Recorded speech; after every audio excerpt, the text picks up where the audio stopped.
সহজ রেশন তোমাদের সকলকে স্বাগত। আজকে আমরা ষষ্ঠ শ্রেণীর প্রথম পর্যায়ক্রমিক মূল্যায়ন 2025 সালের বাংলা বিষয়ের সম্পূর্ণ উত্তর সহ নমুনা প্রশ্নপত্র সেট 4 সম্পর্কে আলোচনা করব। তো চলো এই ভিডিওতে আমরা ক্লাস 6 এর ফার্স্ট ইউনিট টেস্ট 2025 বেঙ্গলি সাবজেক্টের এই কোশ্চেন পেপারের উত্তরগুলো দেখে নিই।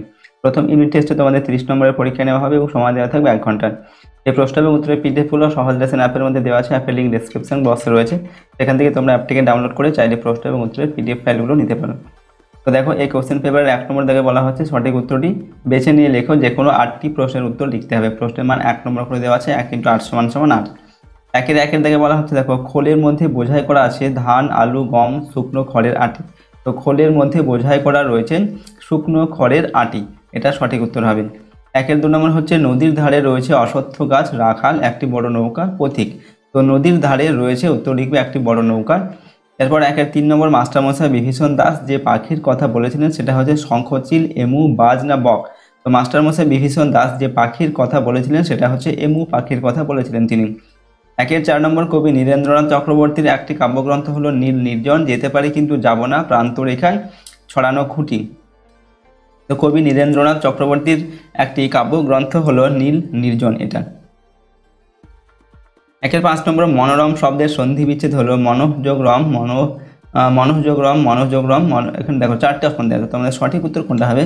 উত্তর লিখবে মনোহ যোগ রম, ঠিক আছে। দন্তন্য বিসর্গ যোগ রম, মনোরম, এটা সন্ধি বিচ্ছেদ হচ্ছে, ঠিক আছে। মনোরম, এটা সন্ধি বিচ্ছেদ হচ্ছে, এটা।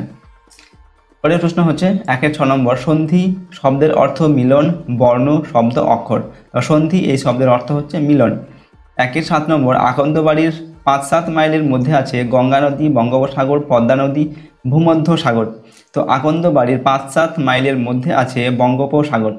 8 নম্বর হচ্ছে পাইন গাছ স্বপ্ন দেখে ভোরে, দিনরাত, দিনে, গভীর রাতে। তো পাইন গাছ স্বপ্ন দেখে দিন রাত, এটা লিখবে সঠিক উত্তর। 9 নম্বর দাগে মনস্কাম শব্দটির সঠিক সন্ধি বিচ্ছেদ হলো মনঃ যোগ কাম, মনঃ যোগ স্কাম, ঠিক আছে।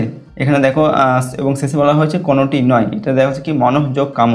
তো এখানে মনস্কামের সন্ধি বিচ্ছেদ কিন্তু কোনোটাই সঠিক হবে না, এটা কোনোটি নয়, এটা উত্তর লিখবে তোমরা।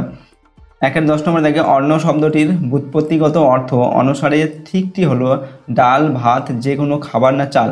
তো অন্ন শব্দের ব্যুৎপত্তিগত অর্থ অনুসারে ঠিক শব্দটি হচ্ছে এখানে যে কোনো খাবার। অন্ন বলতে যে কোনো খাবারকেই বোঝানো হয়, ঠিক আছে।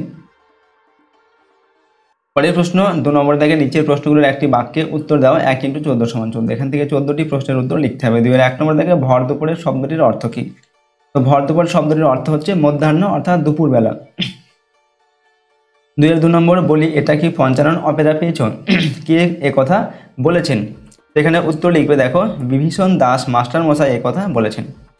3 নম্বর দাগে আদর করে পাতা, আদর করে কি পাতা আছে? তো আদর করে অশ্বত্থ গাছের তলায় ঘাসের গালচে পাতা আছে। নেক্সট হচ্ছে 4 নম্বর ক্যাস্টাং সাহেব পশুদের সঙ্গে জঙ্গলে প্রায় কত বছর কাটিয়েছিলেন?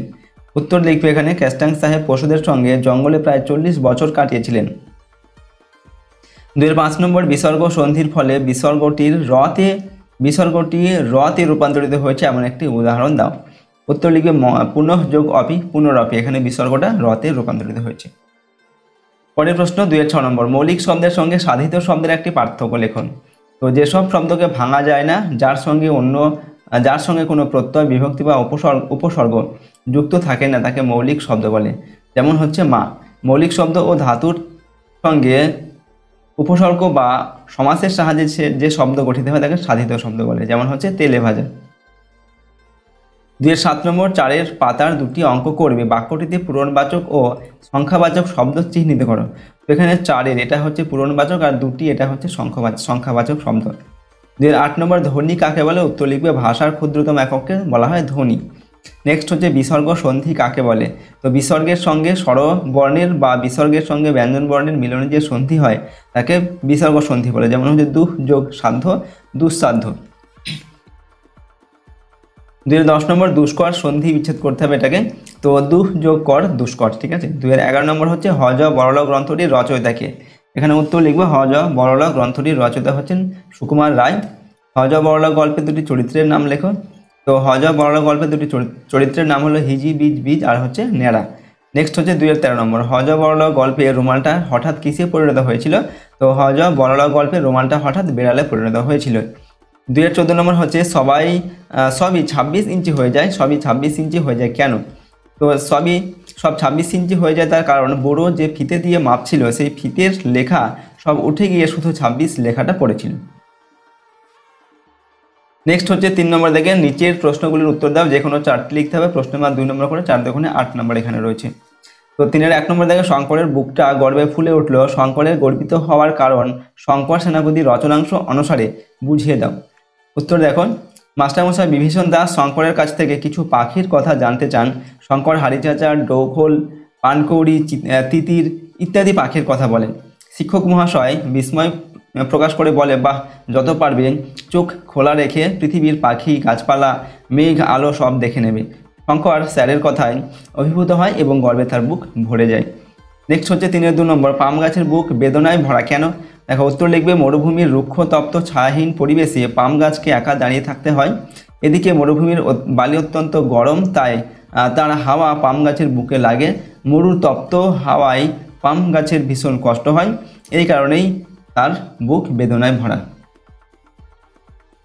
3-এর 3 নম্বর, আমি কথা দিয়ে এসেছি উদ্ধৃত অংশটি কার, কোন কবিতার অংশ? বক্তা কাকে কি কথা দিয়ে এসেছেন?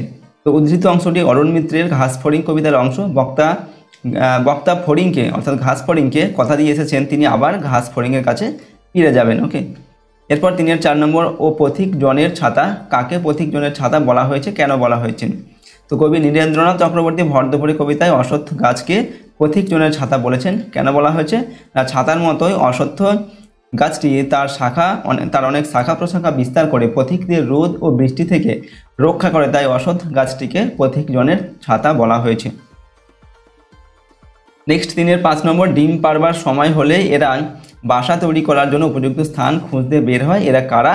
তারা উপযুক্ত স্থান কিভাবে নির্বাচন করে? তো এরা বলতে এখানে কুমড়ে পোকার কথা বলা হয়েছে, ঠিক আছে। তারা কিভাবে উপযুক্ত স্থান নির্বাচন করে?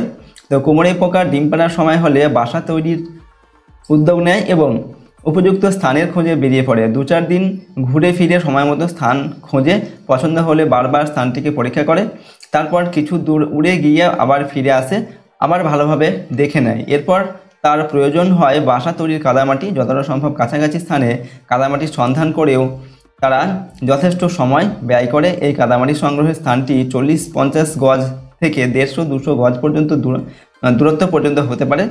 এতটা পথ উড়ে মাটি সংগ্রহ করে তারা বাসা বানানোর জন্য প্রস্তুতি নেয়। ওকে,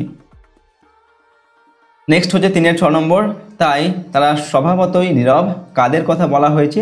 তাদের স্বভাবগত নীরবতার কারণ কি? তো প্রশ্নে উদ্ধৃত এই কথাটিতে জঙ্গলের পশুদের কথা বলা হয়েছে। তারা স্বভাবগত নীরবতার কারণ কি তাদের? উত্তর লিখবে, দেখো তাদের এই স্বভাবগত নীরবতার কারণ হলো সর্বদা প্রাণ বাঁচিয়ে চলার প্রয়োজনীয়তা। এ প্রসঙ্গে বক্তা বলেছেন, পোষা জন্তুরা বেশি চিৎকার করে, কিন্তু বনের জন্তুরা তা করে না। পোষা কুকুর বা ঘোড়া যে পরিমাণ চিৎকার করে, জঙ্গলি কুকুর বা ঘোড়া ততটা করে না। তাছাড়া জঙ্গলের পশুরা যদি চেঁচামেচি করে তবে অন্য হিংস্র পশুর হাতে তাদের জীবন বিপন্ন হতে পারে। এ কারণেই বনের পশুরা আত্মরক্ষার খাতিরে নীরব থাকে। তো দেখো, এই ছিল তোমাদের ক্লাস 6-এর ফার্স্ট ইউনিট টেস্ট বাংলা বিষয়ের। আমরা একটি মডেল কোশ্চেন পেপারের সম্পূর্ণ উত্তর আলোচনা করলাম 2025 সালের জন্য। ওকে, এই প্রশ্ন উত্তরগুলো অবশ্যই তোমরা ভালোভাবে কিন্তু মুখস্থ করে নেবে এবং প্র্যাকটিস করবে। ওকে, এগুলো তোমাদের প্রথম ইউনিট টেস্টের জন্য অত্যন্ত গুরুত্বপূর্ণ প্রশ্ন উত্তর। আর আমাদের এই চ্যানেলে যদি তোমরা নতুন হয়ে থাকো, চ্যানেলটিকে অবশ্যই সাবস্ক্রাইব করবে, পাশে বেল আইকনে প্রেস করার পর অল অপশানটি সিলেক্ট করবে এবং ভিডিওটিতে অবশ্যই লাইক করবে, ভিডিওটিকে বন্ধু বান্ধবীর সঙ্গে শেয়ার করবে। এবং এই প্রশ্নোত্তরের পিডিএফগুলো আমাদের সহজ লেসন অ্যাপের মধ্যে দেওয়া আছে, অ্যাপের লিঙ্ক ডেসক্রিপশন বক্সে রয়েছে, সেখান থেকে তোমরা অ্যাপটিকে ডাউনলোড করে চাইলে প্রশ্ন এবং উত্তরের পিডিএফগুলো নিতে পারো। আজকে আমরা ভিডিওটিকে এখানে শেষ করছি। সম্পূর্ণ ভিডিওটি দেখার জন্য অসংখ্য ধন্যবাদ।